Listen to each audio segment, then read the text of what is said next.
Alors, je m'appelle Thomas Sadi, je suis réalisateur et chef opérateur de documentaires depuis une quinzaine d'années.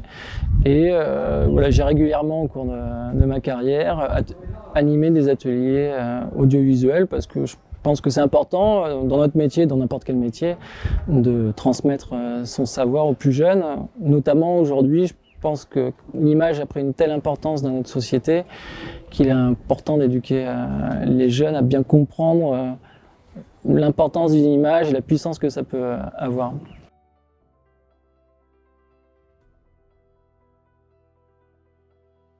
Polymage Maroni m'a fait venir pour faire un atelier d'initiation à l'image avec des jeunes.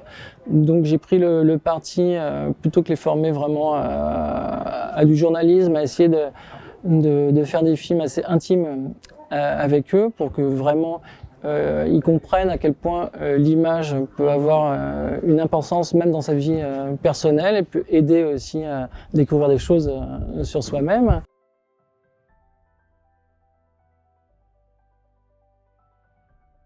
Les gens étaient souvent spectateurs des images, n'avaient pas forcément beaucoup d'accès à l'utilisation des images.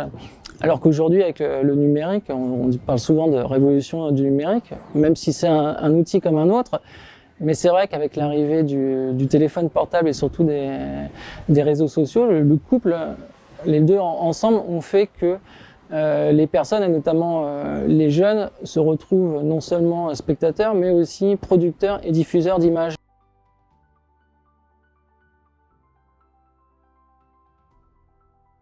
Le travail que je fais dans les ateliers, c'est essayer de leur montrer à quel point l'image peut avoir un impact et qu'ils soient aient conscience de l'utilisation qu'ils en font.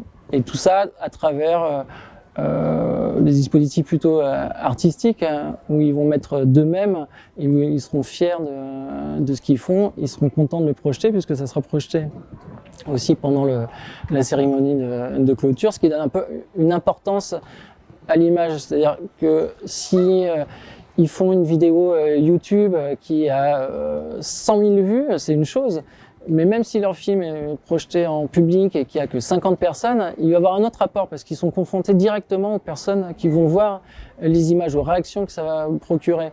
Par exemple, il y a un des jeunes qui a fait un très beau texte sur lui-même. Il avait un peu peur de s'exprimer au début.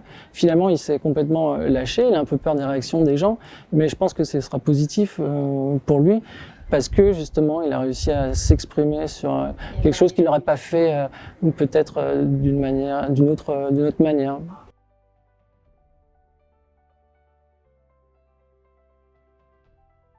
Oui, il y a deux choses. C'est-à-dire que là, on a parlé peut-être plus de la sphère intime, mais c'est vrai que même aujourd'hui, on le voit dans les médias, sont beaucoup utilisées des images d'amateurs.